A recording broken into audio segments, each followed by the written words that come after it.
Hi guys, ഞാൻ രാഹുൽ. എല്ലാവർക്കും എൻ്റെ ചാനലിലേക്ക് സ്വാഗതം. ഇതെൻ്റെ ഫസ്റ്റ് ടെക് വീഡിയോ ആണ്. സോ അതുകൊണ്ട് എന്തെങ്കിലും തെറ്റുകളുണ്ടെങ്കിൽ ദയവായി ക്ഷമിക്കാം. നമുക്ക് ടോപ്പിക്കിലേക്ക് കിടക്കാം. നമ്മളിന്നിവിടെ ഡിസ്കസ് ചെയ്യുന്നത് നമ്മുടെ തന്നെ ഫോട്ടോ ഉപയോഗിച്ചുകൊണ്ട് നമുക്ക് നമ്മുടെ തന്നെ സ്വന്തമായിട്ട് എങ്ങനെ ഒരു ലോഗോ ഉണ്ടാക്കിയെടുക്കാം എന്നതിനെക്കുറിച്ചാണ്. സോ അതിനുവേണ്ടി ഇന്നിവിടെ യൂസ് ചെയ്യുന്നത് 2 ആപ്പുകളാണ്. ഒന്ന് അഡോബ് ക്യാപ്ചർ, പിന്നെ ഒന്ന് പിക്സൽ ലാബ്. ഈ 2 ആപ്പുകൾ നമുക്ക് പ്ലേ സ്റ്റോറിൽ നിന്ന് ഡൗൺലോഡ് ചെയ്യാൻ പറ്റുന്ന ആപ്പുകളാണ്. സോ നമ്മൾ 2 സ്റ്റെപ്പായിട്ടാണ് ഇത് ചെയ്യുന്നത്. അതിൽ ആദ്യത്തെ സ്റ്റെപ്പ് നമ്മൾ അഡോബ് ക്യാപ്ചറിലാണ് ചെയ്യുന്നത്. സോ നമ്മൾ അഡോബ് ക്യാപ്ചർ ഓപ്പൺ ചെയ്തു. ഈ അഡോബ് ക്യാപ്ചറിൽ നമ്മൾ നമ്മുടെ ഫോട്ടോയെ ഒരു സ്കെച്ചിൻ്റെ രൂപത്തിലാക്കി എടുക്കുകയാണ് ചെയ്യുന്നത്. സോ നമുക്ക് ആവശ്യമുള്ള ഫോട്ടോ നമുക്ക് ഇതിലേക്ക് അപ്ലോഡ് ചെയ്യാം. ഇത് ഞാനൊരു ഫോട്ടോ സെലക്ട് ചെയ്തു. ഇനി ഇതിനെ ഒന്ന് അഡ്ജസ്റ്റ് ചെയ്തിട്ട് നമുക്ക് ഇതിൽ നിന്ന് നമുക്ക് വേണ്ടാത്ത പാർട്ടുകളെല്ലാം നമുക്ക് മായ്ച്ചു കളയാം.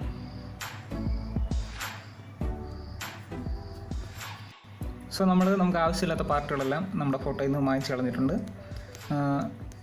നിങ്ങൾ ഈ ഫോട്ടോ സെലക്ട് ചെയ്യാൻ നമ്മൾ മെയിനായിട്ട് ശ്രദ്ധിക്കേണ്ടത് എപ്പോഴും ക്ലോസപ്പ് ഫോട്ടോ ആയിരിക്കണം സെലക്ട് ചെയ്യുന്നത്. അതാകുമ്പോൾ കൂടുതൽ ക്ലാരിറ്റി കിട്ടും.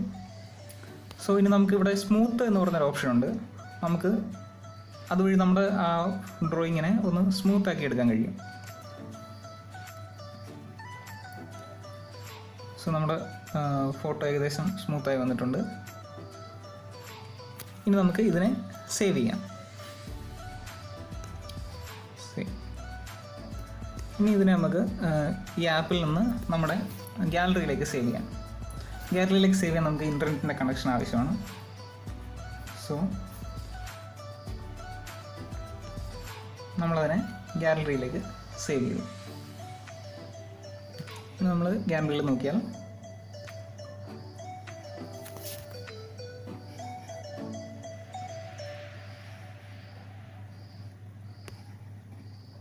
ഇതേ ഫോട്ടോ നമ്മുടെ ഗാലറിയിലുണ്ട്.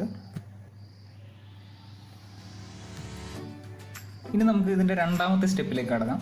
രണ്ടാമത്തെ സ്റ്റെപ്പ് നമ്മളിത് ചെയ്യുന്നത് പിക്സൽ ലാബിലാണ്. പിക്സൽ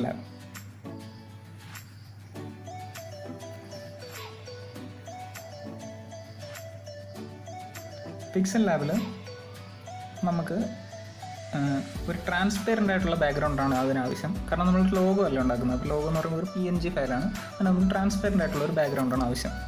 ഇനി നമുക്ക് ഇതിലേക്ക് നമ്മൾ നേരത്തെ റെഡിയാക്കിയ ആ ഫോട്ടോയെ ആഡ് ചെയ്യാം.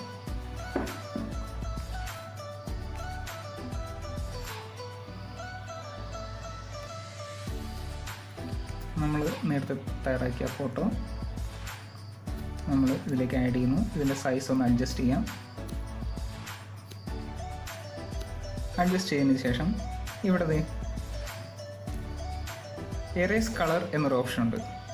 നമ്മൾ ഈ ഓപ്ഷൻ എനേബിൾ ചെയ്താൽ ഇത് നോക്കിയാൽ അതിൻ്റെ പുറയിലുണ്ടായിരുന്ന ആ ഒരു വെള്ള ബാക്ക്ഗ്രൗണ്ട് എല്ലാം മാഞ്ഞുപോയി. സോ നമുക്ക് ആ ഒരു ഡ്രോയിങ്ങിനെ ഒരു PNG ഫയലായിട്ട് ഇവിടെ കിട്ടിയിട്ടുണ്ട്. സോ ഇനി നമുക്ക് ഇതിലേക്ക് നമുക്ക് ആവശ്യമുള്ളൊരു ടെക്സ്റ്റ് ആഡ് ചെയ്യാം. നിങ്ങൾ തയ്യാറാക്കുന്ന ലോഗോയുടെ നെയിമായിരിക്കണം ആഡ് ചെയ്യുന്നത്. ഞാനിവിടെ ജസ്റ്റ് ലോഗോ നെയിം തന്നെ പേര് കൊടുക്കാം.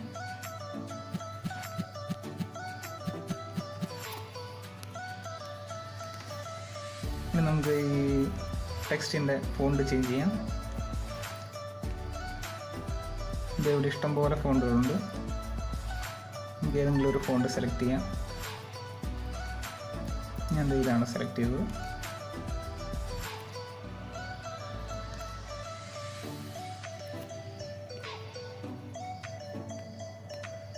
നമുക്ക് ഇതിൻ്റെ സൈസ് ഒന്ന് അഡ്ജസ്റ്റ് ചെയ്യാം.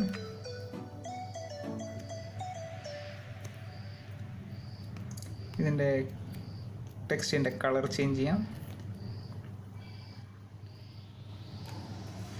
ഇനി നമുക്ക് വേണമെങ്കിൽ ഇതിനൊരു ബോർഡർ ആഡ് ചെയ്യാം. ഒരു സർക്കിൾ ബോർഡറോ ഒരു റെക്റ്റാങ്കുലർ ബോർഡറോ ഒക്കെ ആഡ് ചെയ്യാം.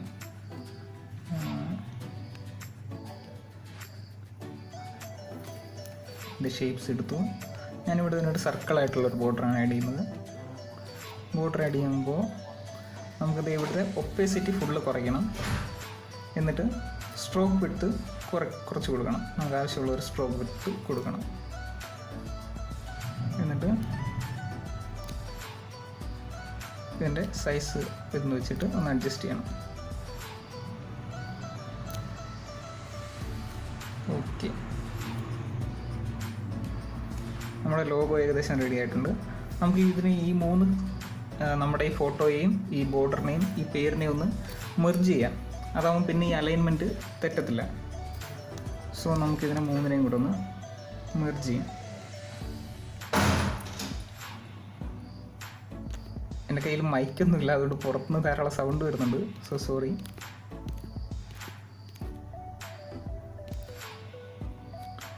നമ്മളതിനെ മെർജ് ചെയ്തു. ഇനി നമുക്ക് ഇതിന് ഇഷ്ടമുള്ളൊരു കളർ കൊടുക്കാം.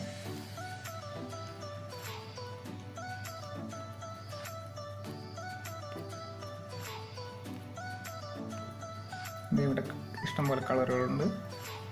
നമുക്ക് ഇഷ്ടമുള്ള കളർ കൊടുക്കാം. ഇനി നമുക്ക് കളർ കൊടുക്കണ്ട, നമുക്ക് ഏതെങ്കിലും ടെക്സ്ചറാണ് കൊടുക്കുന്നതെങ്കിൽ നമുക്ക് അതും ആഡ് ചെയ്യാം. നമ്മൾ നേരത്തെ നമ്മുടെ ഗാലറിയിൽ ഡൗൺലോഡ് ചെയ്ത് വെച്ചിട്ടുള്ള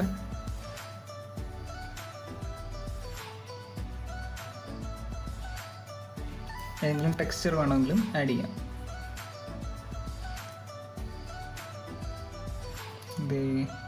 ഞാൻ ഈ ടെക്സ്ചറാണ് ഇവിടെ ആഡ് ചെയ്യാൻ പോകുന്നത്.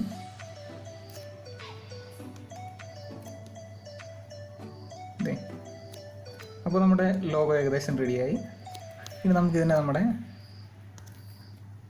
ഗാലറിയിലേക്ക് സേവ് ചെയ്യാം. സേവ് ചെയ്യുമ്പോൾ എപ്പോഴും PNG ഫയലായിട്ട് വേണം സേവ് ചെയ്യാൻ.